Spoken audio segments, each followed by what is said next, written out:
Bought a PS5? Good. Now let's make sure you're actually playing the games that justify owning one. These are the best PS5 single-player games you can play right now. Indiana Jones and the Great Circle. So Indiana Jones and the Great Circle is hands down one of the most cinematic games to drop recently. Like, if you ever wanted to be Indiana Jones, not just play as him, this is it. Full movie vibes from start to finish. You're dropped straight into this classic indie-style adventure, ancient temples, lost artifacts, Nazis of course, and crazy set pieces that feel like they're ripped straight out of a summer blockbuster. The game's mostly first person, which sounds weird for a story-heavy title, but honestly, it works perfectly. It makes everything feel super immersive, like you're right there, dodging traps and throwing punches with your own hands. One of the biggest strengths of this game is how smooth everything flows. The cutscenes blend right into gameplay with almost no loading or breaks. You'll be having a quiet chat with a character, then suddenly, boom! You're in a chase scene hanging from a Nazi blimp over Vatican. Visually, the game looks great, especially the environments. Vatican City, the Himalayas, tombs, jungles, everything is packed with little details. You can tell they really wanted this to feel like the classic films.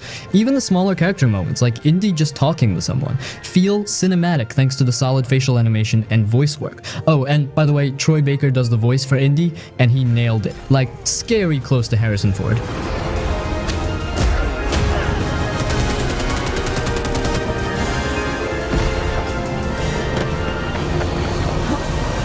Mafia Definitive Edition.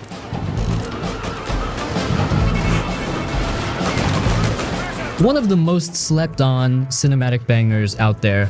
If you're into games that feel like an old school mob movie, this thing absolutely nails the vibe. So this is a full remake of the original Mafia game from 2002, but they didn't just slap on some better textures. Nah, they rebuilt it completely. New voice acting, updated cutscenes, improved gameplay, and visuals that legit look like a high budget crime drama. It's got that real sit back and watch the story unfold energy, but you're in control the whole way. You play as Tommy Angelo, a regular cab driver who gets pulled into the mob life during the 1930s. And it's not just crime for fun stuff, it's serious, character-driven storytelling. You see his whole rise through the ranks of the Salieri crime family, all the moral conflicts, the betrayals, the regrets. It's got heart, man. Tommy's not some over-the-top gangster, he's a regular guy who gets in deep and starts questioning if the life is worth it.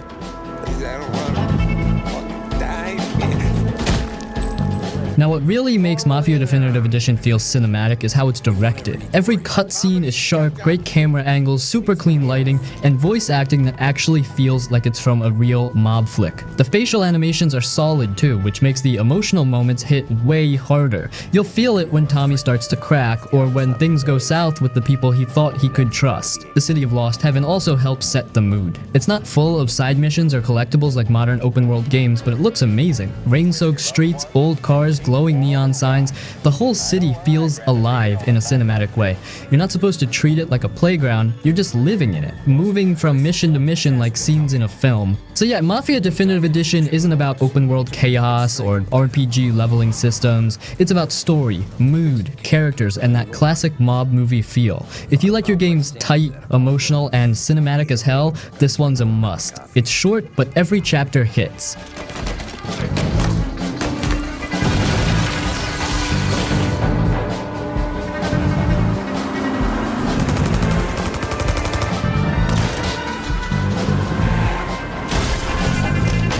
Alan Wake 2.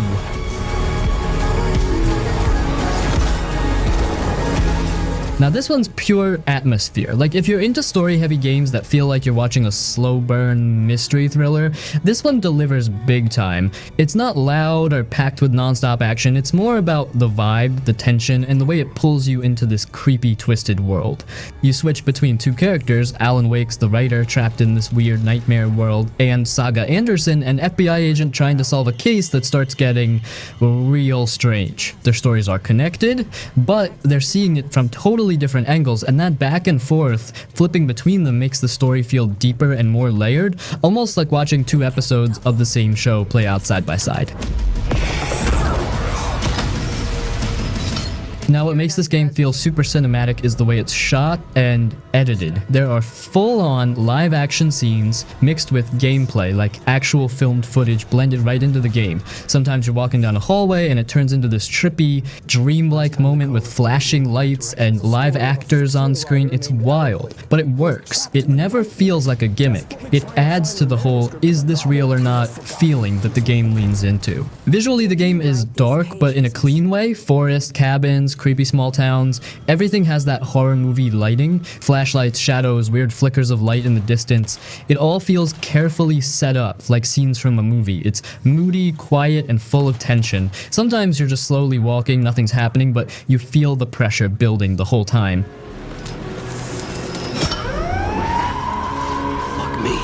Gameplay-wise, it's simple but tight. You've got that flashlight and gun combo again, shining light on enemies to make them vulnerable, then taking them down. But it's not about waves of enemies or crazy fights. Most of the time, you're exploring, reading clues, solving small puzzles, and just soaking in the world. It's more about the journey and the weird stuff you uncover. The writing is solid too. Alan's sections especially feel like you're inside his head, literally sometimes. He's a writer, so his thoughts are part of the story, and the game leans into that hard. Pages of a story appear before things happen. You're walking through events he's already written, or maybe he's writing them as they happen. It's trippy but cool. Only downside, it's not for everyone. The pacing can feel slow if you're not into that heavy story, and it's definitely weird at times.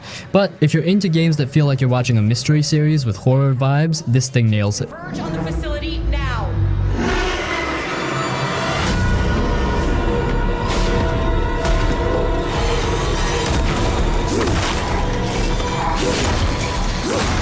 Spider-Man 2.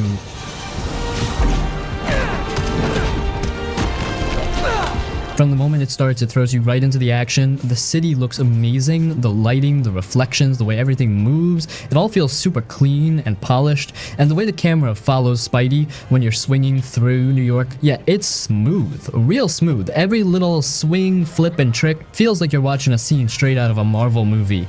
This time around, you get to play as both Peter Parker and Miles Morales, which adds some nice variety. They each have their own powers, and switching between them is super quick. 1 second, you're Peter webbing up bad guys, the next you're Miles zipping through the air with electricity powers. It keeps the action fresh and looks cool every time. The fights are fast, flashy, and fun to watch. Lots of big animations, clean camera angles, and when you're pulling off combos, it really does feel like you're in a superhero film. Boss fights too, like the ones with Venom or Sandman, are huge and full of crazy effects. The game loves to give you those epic cinematic moments where everything slows down just enough to let you enjoy how badass it looks.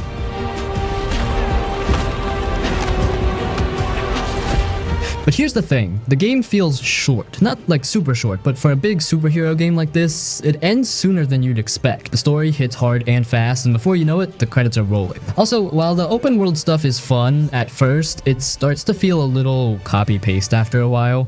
You're chasing drones, stopping crimes, collecting things, all the usual stuff. And some of it feels a bit too familiar if you played the last 2 games. Still, the overall package is strong. Visually, it's one of the best looking games out there. The acting, the music, the set pieces, everything comes together to give you that big cinematic experience.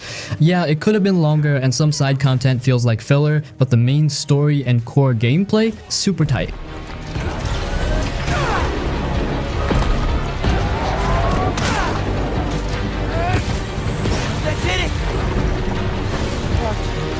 Metro Exodus. This game is strictly a first-person shooter, but it feels completely different from something like Call of Duty because it is so slow and heavy and immersive that you forget you are sitting in a chair. You play as Artyom again, and instead of being stuck in the subway tunnels, you are finally outside on a giant steam train traveling across Russia after a nuclear war. The whole game is a road trip where you stop at these huge semi-open maps to look for fuel and water and supplies for your crew. The reason it is so addictive is the atmosphere, because the developers nailed the feeling of being a scavenger in a dead world. You have a backpack that you can pull out at any time to craft medkits or air filters, and it happens in real time, so you can't just pause the game while a mutant is running at you. You have to pump up your pneumatic air rifle with a hand pump to keep the pressure high, and you have to wipe your gas mask visor when it gets covered in blood or mud. If your mask gets cracked during a fight, you have to put a piece of duct tape over the hole just to breathe. It is those tiny, stressful details that make you feel like you are actually there. No matter what those fanatics think.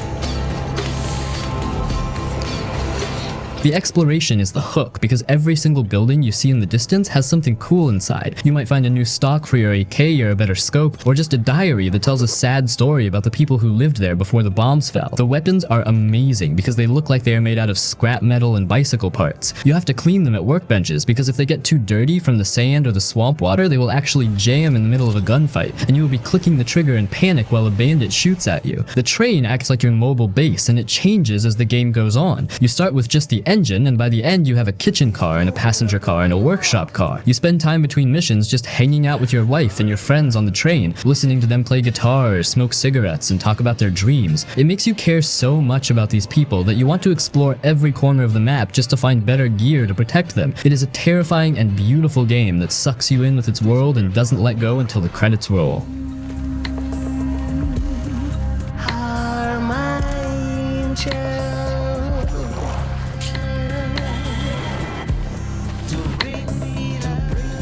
Batman Arkham Knight.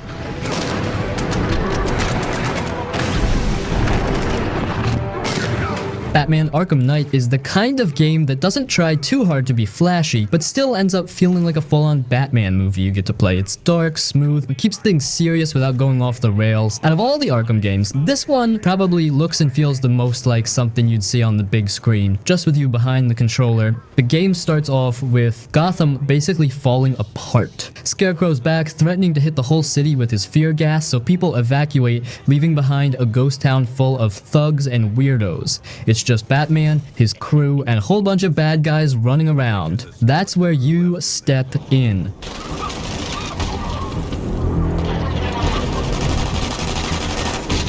You get dropped right into it, no long tutorials or anything. Just you, your suit, and a city to clean up, and it plays super smooth. Whether you're gliding through the air, diving between rooftops, or jumping straight into a fight, everything feels responsive and easy to control. The game never gets in your way. One of the biggest things people talk about with this game is the Batmobile, since this is the first Arkham game that lets you actually drive it around the city. Some folks didn't love it, but honestly, it works fine. It's fast, it can transform into a tank, and you can even use it during fights or puzzles. It's not perfect, but once you get used to it, it's fun to use and it makes you feel more like Batman.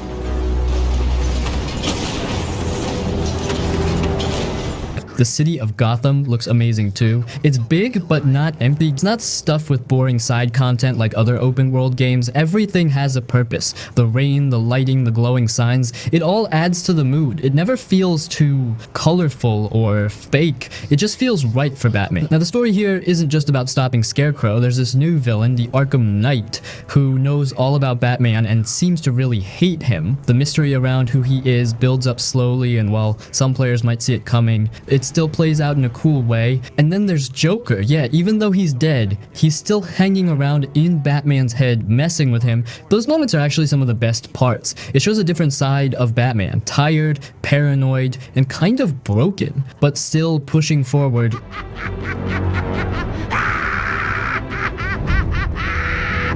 The combat is classic Arkham stuff, super fluid. You press a few buttons and Batman's flipping, punching, countering, using gadgets mid-fight. It all feels natural and looks good without you needing to memorize a bunch of combos. Same with the stealth sections. Sneaking through vents, dropping from ledges, quietly taking people out one by one. It's all really satisfying, especially when you plan it right and no one even sees you coming. So yeah, Arkham Knight is one of the best examples of a cinematic game done right. It keeps the focus on the story, lets you move through the city at your own pace, and never overwhelms you with extra nonsense. It respects your time, looks great, and feels like you're living out the final chapter of Batman's story, not watching it, but actually being the guy in the suit.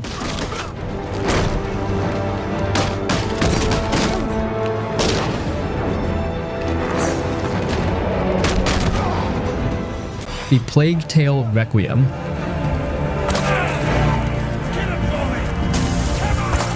Now we're getting into A Plague Tale Requiem, and man, this one is pure cinematic emotion. Like, it doesn't just look good, it hits hard too. It's one of those games where the story and the visuals work together so smoothly, it feels like you're watching and playing through a full-on medieval drama. You're back playing as Amicia, still trying to protect her little brother Hugo, who's got this weird power tied to a plague of rats. Yeah, still rats. And yeah, still brutal, but this time the story is darker, deeper, and way more intense. You're not just running from soldiers or trying to escape a city. Now you're crossing entire regions, trying to find a cure, and watching these two kids basically lose their childhood along the way. Visually, this game is stunning, like, for real, some of the best graphics out there. Whether it's a bright field of flowers, a foggy ruined village, or a nighttime escape with torches lighting the path, it always looks amazing. The camera pulls back at just the right moments to show you big open views, or zooms in tight when it wants you to feel the tension. And it's all seamless. Cutscenes and gameplay blend right into each other, no awkward jumps or loading screens. It just flows. The cinematic feel really comes through in the way the story is told. The acting is strong, especially from Amisha. She's angry, scared, desperate. All of it feels real. And Hugo, he's still a kid, but you can tell he's changing. The things he sees, the choices he's forced into, it's rough. The story doesn't hold back, and it doesn't treat these characters like superheroes. They're just trying to survive.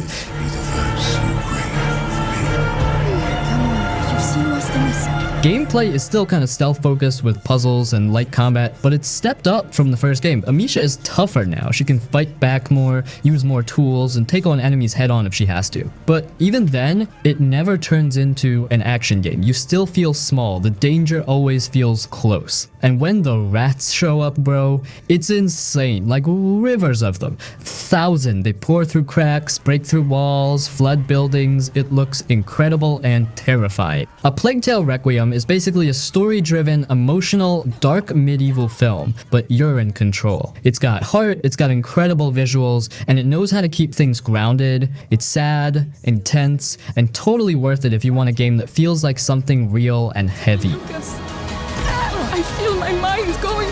I know. Think of your brother. We have to carry on. Oh no. Infamous Second Son.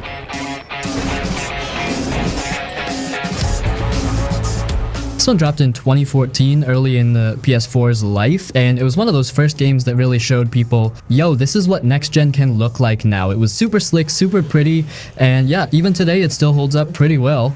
We play as Delson Rowe, this young guy from Seattle who ends up getting powers after a freak accident. He starts off kind of cocky, kind of a troublemaker, but as the story goes on, he grows up a bit, especially once he realizes what kind of weight those powers carry. What's cool though is that you get to choose what kind of person Delson becomes. Good guy helping people, or total menace, doing whatever you want. That karma system wasn't super deep, but it worked well for keeping things interesting. Now the big draw here is definitely the superpowers, and not just one power. Delson can absorb other conduits' powers, so you get a whole set of different abilities to play with. Smoke, neon, video, yeah, like digital powers, and concrete. Each one feels different, like with smoke you're dashing through air vents, but with neon you're zooming around the city like a glowing blur. It made combat and traversal really fun because you could keep switching things up and never get bored.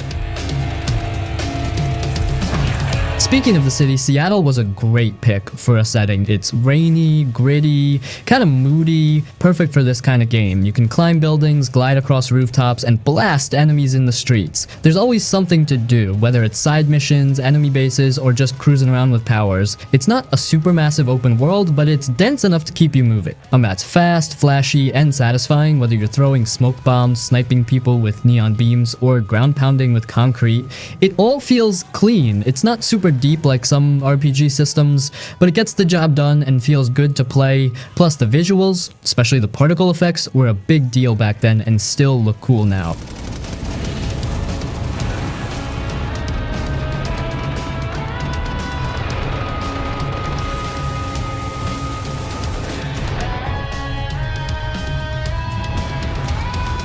Resident Evil 4 Remake. I mean, yeah, at this point, Resident Evil 4 is basically one of those untouchable games. Like, whenever people talk about the greatest action games ever made, RE4 always comes up somehow. So when Resident Evil 4 got announced, I think a lot of people were excited, but also nervous, because this is not some random cult classic. This is the game. This thing influenced like an entire generation of third-person shooters. And honestly, man, somehow the remake actually lived up to it. What I love about it is that it immediately reminds you why the original game was so addictive in the first place. The pacing is unbelievable. Seriously, this game constantly feels like it's evolving every hour. Village sections turn into survival horror turns into giant action sequences, then suddenly you're solving puzzles in creepy castles, then escaping from horrifying underground labs, then fighting giant mutated monsters. The game never sits still long enough for you to get bored, and that's really why RE4 becomes one of those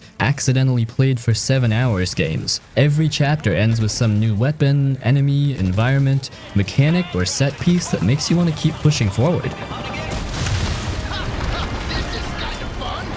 The combat's still ridiculously satisfying too. Even after all these years, there's just something about the way Resident Evil 4 handles crowd control that feels amazing. Shooting enemies in the knees, roundhouse kicking groups, parrying attacks with a knife now, blasting Donatos apart with the shotgun. Every encounter feels chaotic but controlled at the same time. And the atmosphere is incredible in this version. The original game always had creepy vibes, but the remake pushes the horror side harder. The village especially feels genuinely oppressive now. Everything's muddy, dark, wet, filthy, miserable. The sound design is fantastic too, because you're constantly hearing distant chanting, footsteps, weird enemy noises, chainsaws revving somewhere nearby. It keeps your brain tense even during quieter moments. And then there's the castle section, which somehow still completely rules all these years later. I know some people prefer the village stuff, but man, I love how weird RE4 gets once you fully enter the gothic castle nonsense. Cultists screaming at you, giant armored enemies, catapults firing at you while you're running across walls, absurd trap rooms, lava rooms because video games. The game just keeps escalating into crazier territory, and somehow it all still works. The merchant is still one of the most addictive parts too, honestly. Every time you find treasure or enough money for an upgrade, your brain immediately starts planning builds. Should I fully upgrade the shotgun, save for the magnum, upgrade reload speed, buy the rocket launcher? That progression loop is dangerous because the game constantly feeds you little rewards that make you want to continue just a bit longer. And that's something RE4 absolutely masters. Momentum. You're always close to another cool unlock, another boss fight, another weapon, another memorable area. There's never this huge wall of downtime where the game loses energy. I also think Leon specifically carries the whole thing so well because he has this perfect balance between serious and completely ridiculous. Dude's surrounded by horrifying parasites and nightmare monsters and still somehow throws out dumb action movie one-liners like he's in some 2000s action film. And honestly, RE4 wouldn't feel right any other way. Sorry, you're not my type. The bosses still hit hard too. Del Lago, El Gigante, Verdugo, Krauser, Salazar. Every major fight feels memorable because they all test you differently. Some are straight survival horror panic, others feel more action heavy, others become almost like weird puzzle encounters. Again, the game constantly changes things up. And honestly, replayability is where RE4 becomes completely dangerous. Once you finish it once, suddenly you want to do New Game Plus, then professional difficulty, then speedruns, then challenge runs, then unlocking infinite weapons, then chasing higher rankings. The game is basically built to be replayed over and over because the combat system is just that satisfying. Why? You can't save her. You can't save anyone. Kingdom Come Deliverance 2. Let's talk about Kingdom Come Deliverance 2 because this game is doing something really special and very, very different from every other big budget role-playing game out there. The core idea here is historical realism, and I mean serious realism. This isn't just a fantasy world with castles and swords. The developers, Warhorse Studios, built this game with the help of historians to recreate the Kingdom of Bohemia in the year 1403, which is now the modern-day Czech Republic. When you walk into the major city of Kuttenberg, which was a huge silver mining hub, you are seeing a digital version of what that place looked and felt like 600 years ago. It's a level of historical detail that's almost obsessive, right down to the clothing people wear, the kinds of food they eat, and the actual political turmoil of King Wenceslas IV fighting his own brother Sigismund. You are in the middle of a real civil war that actually happened.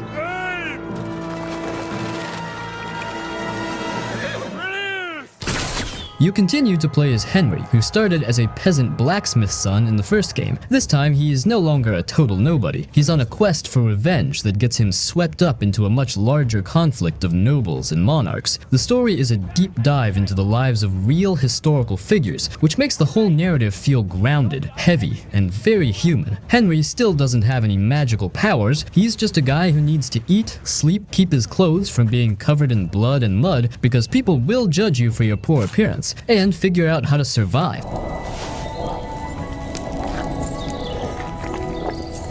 Now let's talk about the unique gameplay mechanic that sets this game apart, the combat system. It is famously difficult and very rewarding. It is not just about button mashing. It is a directional sword fighting system where you have to think like a real swordsman. You aim your attacks and blocks in 4 different directions: up, down, left, and right, and you have to match your opponent's moves. If an enemy swings down from the top right, you have to aim your block up and right in the fraction of a second you have. It takes practice with a trainer to get good, and you will get your butt kicked a lot by simple bandits at first, which actually makes Henry's progression feel earned. They've also added things like early primitive firearms, like a slow-loading musket, and crossbows, which bring a new layer to battles. Even though those guns are inaccurate and take forever to reload, it just adds to that feeling of being in a genuinely rough, developing time period. Ha! Now I've got you. The role-playing elements are also much deeper this time. Your dialogue options aren't just based on your raw speech score. They are influenced by 3 separate traits like oratory, charisma, and intimidation, plus a new layer called appearance, which means if you show up to talk to a duke wearing raggedy, blood-stained clothes, you will not be taken seriously, and your dialogue choices will be limited or even fail entirely. This whole system means you are constantly making choices, from stealing to being a virtuous knight, and every single action affects how the people of Bohemia see you. The developers really put an incredible amount of work into making the game world react to you, and it's that uncompromising commitment to historical detail and challenging realism that makes Kingdom Come Deliverance 2 one of the most important new role-playing games coming out.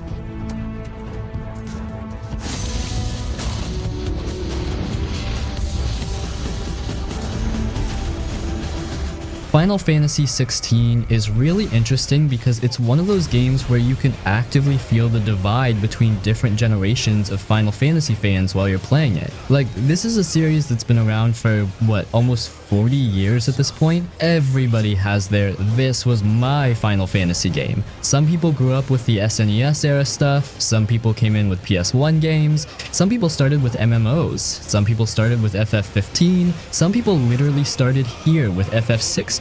So every new game comes with millions of people carrying completely different expectations into it. And I think sometimes online discourse gets weird about that stuff, because people act like there's one objectively correct version of Final Fantasy, when honestly this series has reinvented itself like a million times already. Even the so-called Golden Age games from Final Fantasy VI through Final Fantasy X all feel different from each other mechanically and tonally. Naturally, FF16 was never gonna satisfy literally everybody. Like, if somebody grew up loving the party management, turn-based systems, elemental strategies, status effects, world maps, and slower RPG pacing from older FF games, I completely understand why FF16 might not fully hit for them. The game leans way harder into character action combat and cinematic spectacle, but at the same time, if you're a newer or younger Final Fantasy fan and this game completely grabbed you, that's valid too, honestly. I'd never want to take away from somebody discovering Final Fantasy through this game,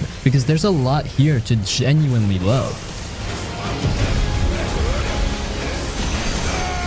And honestly, man, once FF16 gets its hooks into you, it really gets its hooks into you. The game has this super heavy, almost HBO fantasy drama vibe for the first half that makes it really easy to keep playing for hours. Political betrayals, giant kingdoms collapsing, revenge arcs, massive wars, people constantly scheming against each other. It feels way darker and more grounded than a lot of previous Final Fantasy games initially. And I was honestly surprised how much I got sucked into the world building. then eventually the game starts escalating harder and harder until it becomes absolute insanity. Because the icon battles in this game are genuinely some of the craziest spectacle moments Square Enix has ever done. Like, full stop. There are fights in this game where you're basically playing through a giant anime movie with skyscraper-sized gods beating the hell out of each other while entire cities are exploding around them. And the thing is, they keep escalating. Every time you think the game has peaked visually, it somehow tops itself again later. The Titan fight especially, man, that whole sequence just keeps going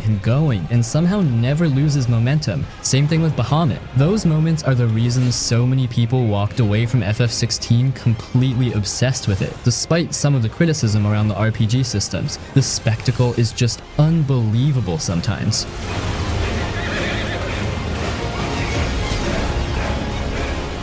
But honestly, I think what makes the game addictive moment to moment is actually the combat, because once you fully unlock more icon abilities and start experimenting with builds, the combat becomes super satisfying in that, okay, wait, let me try one more encounter type of way. Juggling enemies in the air, chaining abilities together, dodging perfectly, swapping powers mid-combo, it starts feeling closer to something like Devil May Cry 5 than traditional Final Fantasy at times, which makes sense considering the combat designer worked on that too. And the game smartly keeps feeding you new powers constantly. Every major icon unlock changes your toolkit enough that combat doesn't really stagnate for a long time. You start building favorite combinations, figuring out cooldown rotations, experimenting with stagger damage setups. Even if the RPG mechanics are lighter than older games, there's still enough customization there to keep combat engaging for dozens of hours. I also think Clive is a huge reason people got attached to the game. He's honestly one of the more grounded Final Fantasy protagonists in a while. Dude's exhausted half the time, carrying trauma constantly, trying to hold himself together while the world completely falls apart around him. And because the voice acting and performance capture are so strong, the quieter scenes hit surprisingly hard too.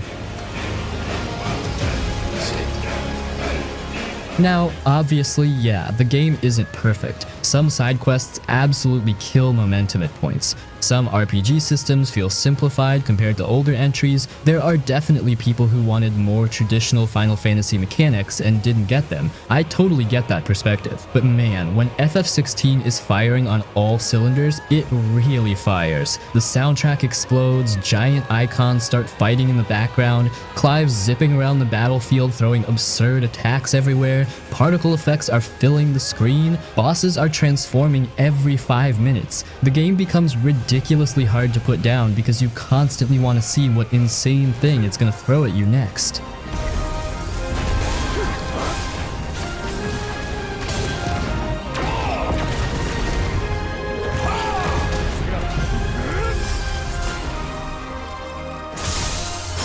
Ghost of Tsushima is basically a samurai movie that you get to control, and it is easily the most beautiful game ever made, because every single frame looks like a painting you would hang on your wall. You will find yourself stopping your horse constantly just to look at the sunset, or watch the red leaves falling from the trees, or stare at a field of white flowers blowing in the wind. The graphics are so good that they actually make you feel relaxed just by looking at them. The coolest feature is that there is no ugly mini-map on the screen to clutter up the view. If you want to know where to go, you literally just swipe the touchpad on the controller and the wind blows the grass and the trees in the direction of your objective. It is such a genius idea that makes you look at the world instead of looking at a tiny arrow in the corner. The combat is incredibly satisfying because it makes you feel like a master swordsman who's always in control. You have this mechanic called a standoff where you walk up to a group of enemies and challenge the leader to a duel. The camera zooms in and you have to hold the triangle button and wait for him to attack. You have to have nerves of steel because if you release the button too early, you lose almost all your health. But if you time it perfectly, you slice him in one hit and then chain kill 2 other guys in slow motion. It makes you feel so powerful. You also learn different fighting stances that you have to switch between in the middle of a fight, like using water stance to break shields or wind stance to kick spear guys in the face. It flows like water, and once you get good at parrying attacks, you feel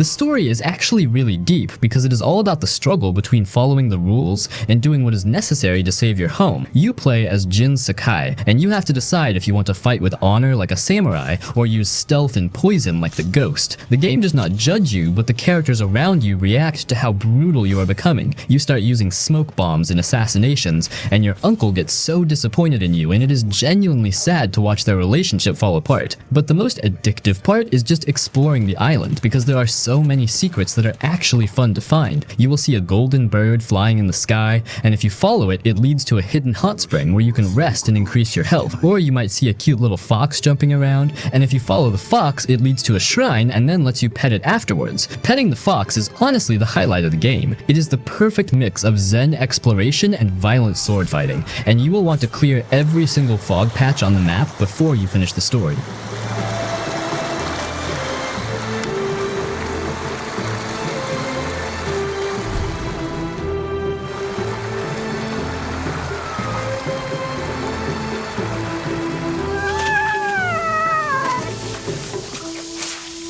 Uncharted 4.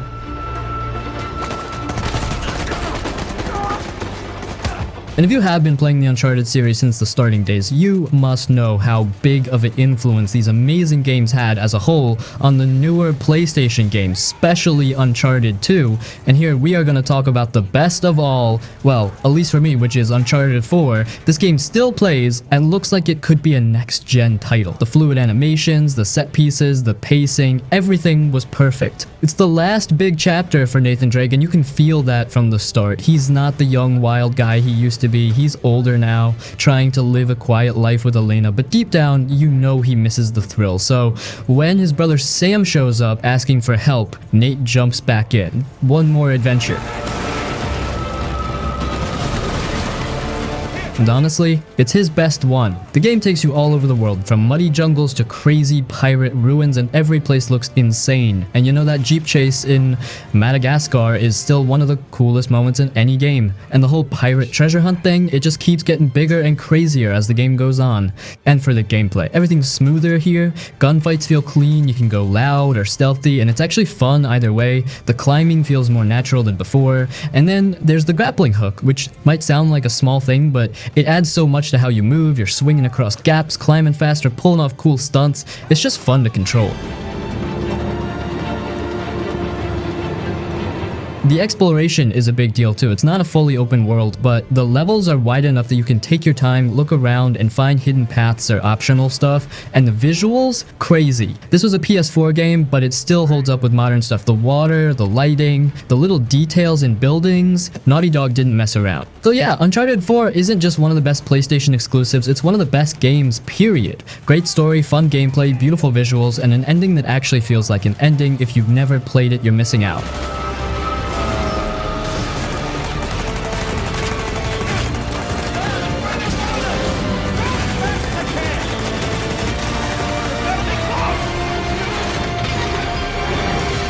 Red Dead Redemption 2.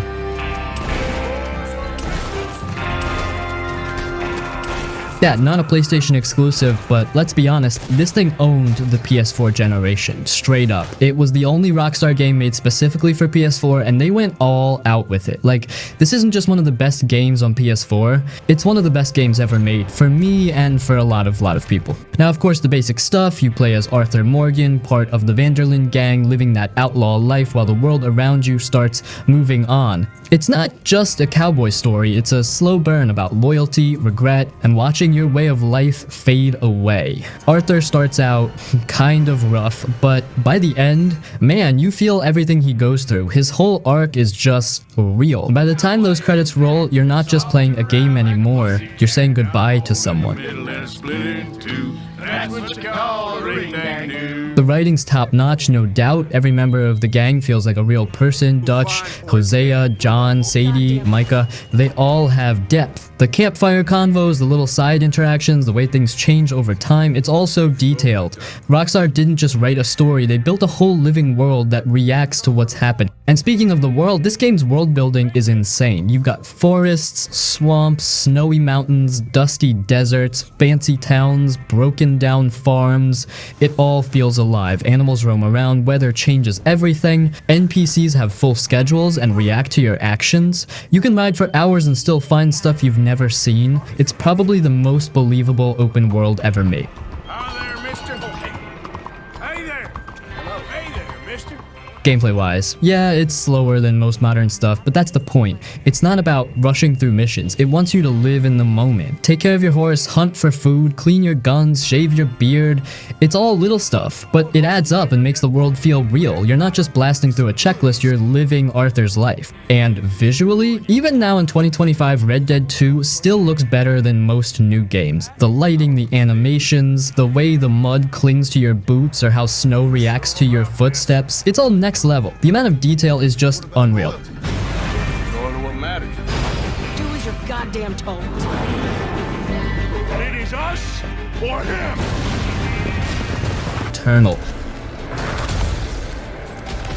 Let's dive into Returnal. This one's a wild ride from start to finish, and if you're into games that make you rethink your life choices, then oh boy does this one deliver. So, you're Salim, an astronaut crash landing on this eerie, ever-changing alien planet called Atropos. And right off the bat, you're thrown into this time loop where dying isn't just a minor setback, it's like the whole game is built around this mechanic. You're going to die, a lot. And each time you do, you wake up right back at the start of your journey, but with new insights and a slightly different landscape to explore. It's kind of like Groundhog Day, but with more space monsters and less Bill Murray. The first thing that hits you about Returnal is its atmosphere. It's haunting and beautiful in a way that sticks with you. The alien world is just as deadly as it is mesmerizing, with biomes that shift and change, creating a sort of labyrinthine feeling where you're never quite sure what's around the corner. The PS5's hardware really makes this thing pop, with its quick load times and the DualSense controller making those alien sculptures and gunshots feel shockingly immersive. Now, the combat, oh man, it's frenetic and challenging, like they took every tough as nails roguelike you've ever played, threw in some bullet hell elements, and then wrapped it all up in a sci-fi setting. You're dodging, weaving, and shooting with a huge arsenal of weapons that you can mix and match to fit your playstyle. The weapons are cool, each with its own unique abilities, and they drop randomly, which keeps you on your toes. The story's a trip too. It's not just mindless action, there's a deep, existential element to it. As you progress, you unravel more about Celine's backstory and the planet's dark secrets. It's all about isolation, trauma, and the struggle to break free from an endless cycle. And the way it unfolds is both compelling and eerie. The lore of Atropos is twisted and intriguing, and it'll keep you guessing as you piece together the narrative through cryptic messages, haunting visions, and those wonderfully weird alien artifacts. But let's be real, Returnal isn't for everyone. The roguelike nature means you're constantly starting over, and that can be brutal. If you're not into that kind of grind, this game can feel more punishing than rewarding. And even if you are into it, the difficulty spikes can be a bit much sometimes. But if you're up for a challenge and don't mind a bit of repetition, the sense of accomplishment from finally making progress is pretty satisfying. So yeah, Returnal is intense, beautiful, and a bit maddening. It's one of those games where every victory feels hard-earned and every defeat makes you want to try again. If you're looking for something that'll push your limits and keep you coming back for more, give it a shot. Just be prepared to lose track of time and maybe your sanity as you dive into its twisted alien world.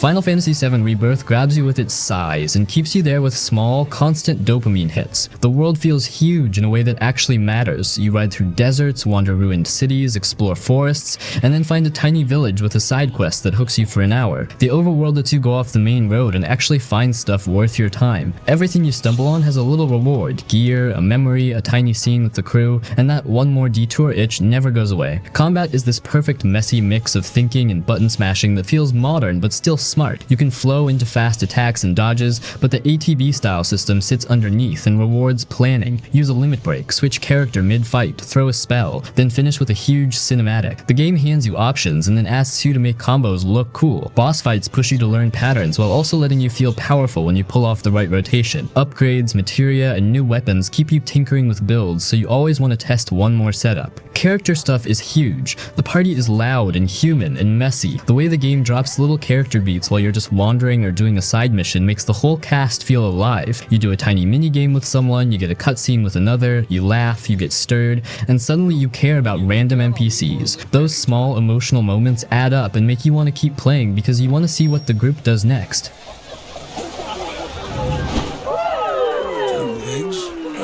Nothing to it.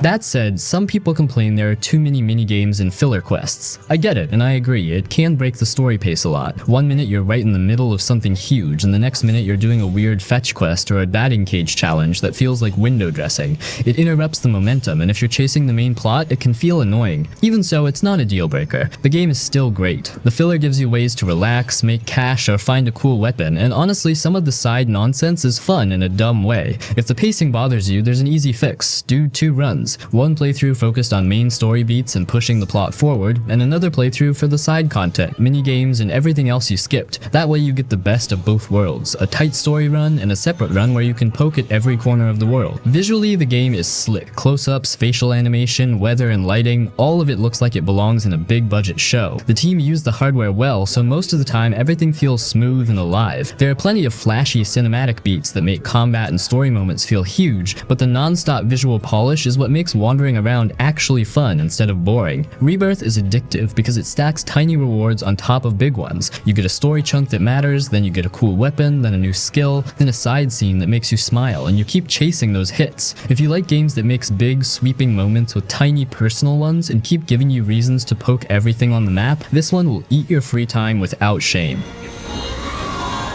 All I want is one thing: to keep the others safe.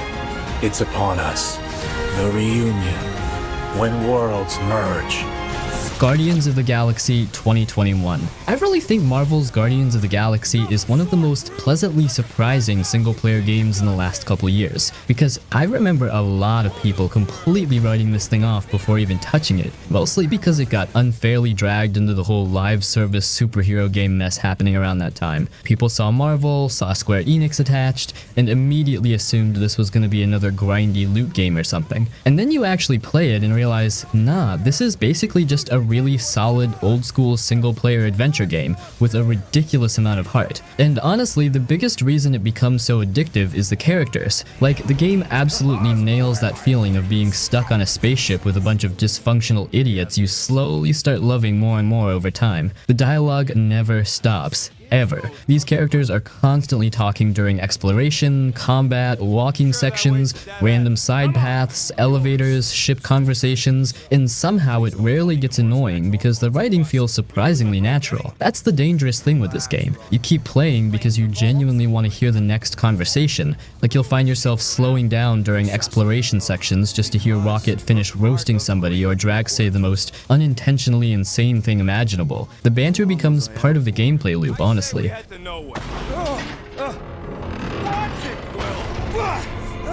And the game is way bigger than I expected too. People kind of forget this because it's not open world, but the adventure itself feels huge. Different planets, giant cities, weird alien environments, massive set pieces, ship sequences, creature encounters. The game constantly changes scenery enough that it keeps pulling you forward. Every few hours there's some completely different environment or gameplay gimmick thrown in. I also think the pacing is really strong because it balances quieter moments with total chaos really well. One second you're walking through the Milano talking to the crew about random nonsense, then suddenly there's this gigantic combat encounter with explosions everywhere and licensed music blasting in the background. And honestly man, the soundtrack does so much for this game. The licensed 80s music stuff could have felt gimmicky, but it genuinely works. When those songs kick in during fights or story moments, the whole game suddenly gets this huge energy boost, especially the huddle mechanic during combat, where Star-Lord gives the team some dumb motivational speech while music starts blasting and everybody gets buffed. It should be corny, it is corny honestly, but somehow it completely works because the game fully commits to the vibe. Combat's interesting too because at first it honestly feels kinda simple. You're mainly controlling Star-Lord directly while issuing commands to the team, but the further you get, the more abilities unlock, and fights become way more chaotic in a fun way. You start juggling cooldowns, combining team attacks, freezing enemies with Groot while Rocket nukes groups, launching enemies into the air with Drax, all while flying around shooting stuff. Visually too, the game just keeps throwing cool stuff at you. Giant alien creatures, weird cosmic environments, neon cities, destroyed worlds, huge sci-fi structures. There's always some new visual spectacle around the corner, which makes it really easy to keep saying, alright, one more chapter.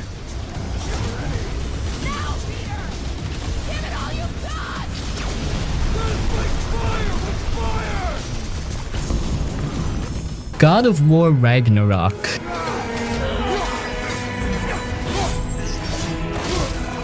You're back as Kratos, but this time things feel even more personal. He's not just out here smashing gods anymore, but dude has a boy now and someone really trying to do better. And his son Atreus has grown up. He's not a little kid anymore. He's starting to push back, ask questions, and I think annoy Kratos a bit more. But honestly, the combat and the bosses are the real deal here because, wow, it's even better than the 2018 game. You still got the Leviathan Axe and the Blades of Chaos, but now they've added more depth, more abilities, more enemy types. The fights feel heavy and brutal, but also smooth and clean, and it's not just button mashing. You gotta dodge, parry, mix up your weapons, and use your gear smart. Plus, you can upgrade everything and tweak your playstyle however you want.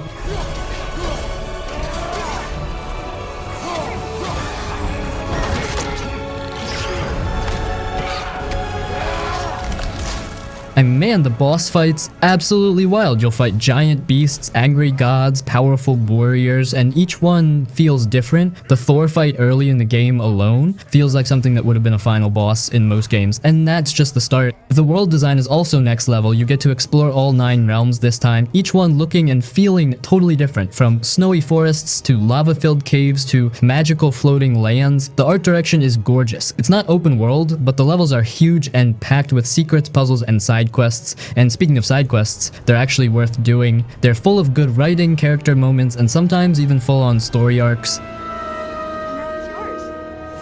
Enjoy. And of course, the presentation is insane. The music, the voice acting, the camera work, it's all top shelf. The whole game is done in that one-take camera style, like the last one, and it makes everything feel seamless. No loading screens, no breaks, just smooth, non-stop storytelling and action.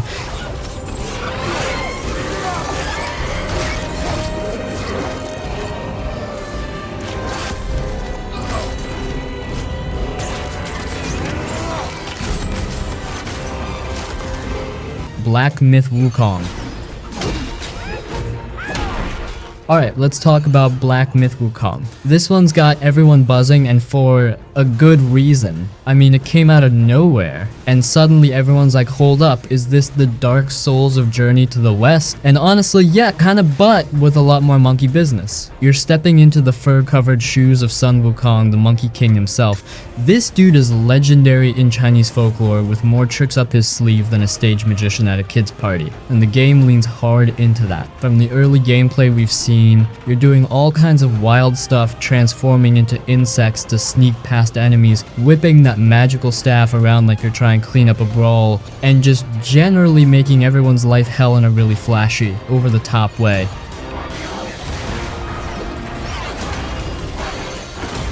Graphically, this game is a chef's kiss. We're talking some of the most stunning visuals I've seen. The fur on Wukong's arm, unreal detail, the environments, out of this world. It's got this vibe like you're stepping straight into a mythical painting, but with more action and honestly, a lot more gore. But it's not just about looking pretty, the combat looks fierce. It's like a perfect blend of speed and precision, where you're reading enemy patterns, dodging and countering at the last second, and then slapping them back with some insane moves that only a Monkey King could pull off. And let's not even get started on the bosses. From what's been teased, these aren't your run-of-the-mill, hit him 3 times in the glowing weak spot kind of bosses. No, these are the types that make you rethink your life choices. They're big, brutal, and they don't mess around. One minute you're fighting some giant wolf demon, and the next you're squaring up against an army of soldiers who are not impressed with your monkey antics. It feels like a challenge where every fight is gonna have you on the edge of your seat, white-knuckling your controller.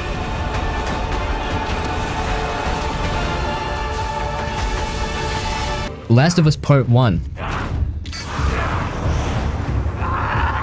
Straight up, one of the most important games PlayStation's ever put out. It dropped in 2013, and even now in 2025, people still talk about it like it just came out, and for good reason. This game hit like a truck back then, and it still hits just as hard today. Now the basic stuff: you play as Joel the dad, this rough, quiet guy who's lost everything when the world goes to hell. Then you meet Ellie, a teenage girl who might be the key to saving what's left of humanity. Joel gets stuck with the job of smuggling her across the country, and from there, man, the journey they go on is wild. Not just the places they travel through, but the way their bond slowly builds over time. They go from total strangers to something that feels like family.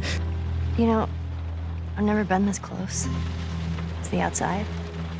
This game is all about story and emotion. Yeah, there's action and infected creatures and all that, but the real magic is in the quiet stuff. The little talks they have while walking, the broken down cities they explore. And the writing, still some of the best in any game, period. It never feels fake or overdone. It's raw, simple, and real. Joel's tough but broken. Ellie's funny, curious, and way tougher than she looks. You feel every choice, every loss, every moment between them. So don't tell me that I would be safer with someone else, because the truth is I would just be more scared. Gameplay-wise, it's a survival action mix. You sneak around, craft stuff, use every bullet carefully. The combat is brutal, not flashy, not fun in the usual sense, just desperate and messy, which fits the world perfectly. You're not a superhero here, you're just trying to survive. The environments are unforgettable. Cities overgrown with plants, flooded buildings, snowy forests. Every place tells a story just through how it looks. You're not just running through levels. You're living in this broken world for a while, and it stays with you. You make every shot count. I got this.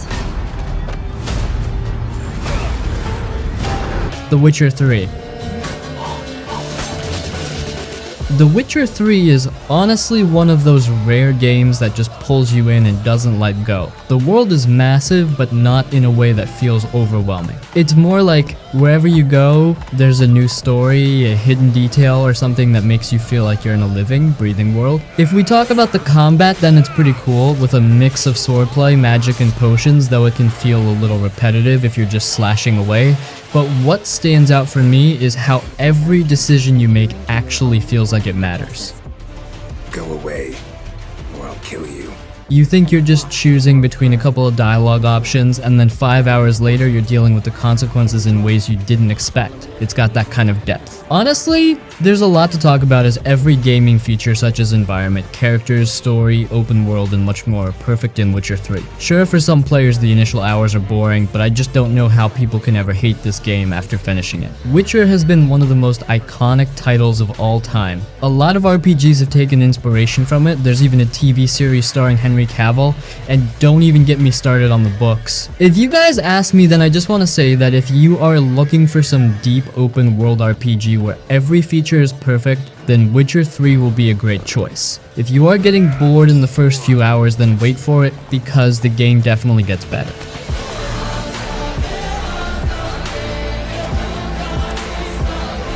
Ratchet and Clank Rift Apart. I forgot how good these games are at just making movement feel satisfying too. Even running around collecting bolts scratches some weird part of your brain. Dashing around arenas, jumping between rails, flying through those rift tears mid-combat. The whole game just moves really well, so even downtime never really feels boring. Also, man, the PS5 showcase stuff could have been really gimmicky, but some of those dimensional jumps still look nuts. There's moments where entire environments are changing around you instantly while explosions are happening, and somehow the game never loses momentum. I remember the first time playing it thinking, alright, yeah, this is the kind of flashy nonsense people wanted from new hardware. The weapon upgrading is dangerous because you always convince yourself you're gonna stop after one more level up. Then you unlock another alt fire mode or another upgrade branch, and now you're clearing optional arenas for 2 more hours just because your stupid little monkey brain wants raritanium crystals. And the game is just super likable, honestly. That matters more than people realize. Ratchet games have this big, colorful Pixar energy adventure vibe where hanging around the world itself is fun. Rivet was cool immediately, the music's great, the humor mostly lands, and visually the whole thing looks ridiculous half the time. There's so much stuff flying around on screen during combat, and somehow it still feels clean. Also, the amount of particle effects in this game is actually stupid, like genuinely stupid. Every gunfight looks like somebody detonated a fireworks factory. Bolts flying everywhere, enemies exploding, giant laser beams crossing the screen, little gadgets running around attacking things for you. It's sensory overload in the best way. And that's kind of why the game becomes addictive. It never really exhausts you. Some huge AAA games start feeling like work after a while, with giant maps and crafting menus and checklist nonsense. Rift Apart just keeps throwing cool toys and fun levels at you for like 15 straight hours. Please, that's not listening.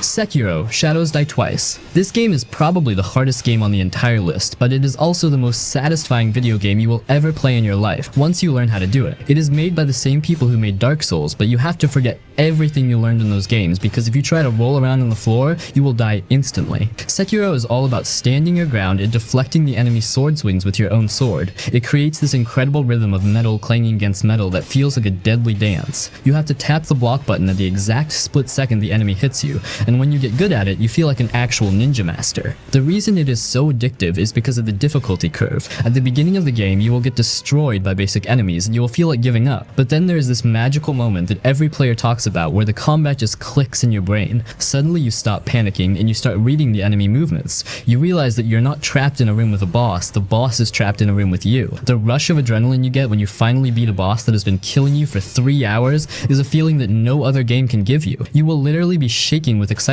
because you know you won just because of your own skill.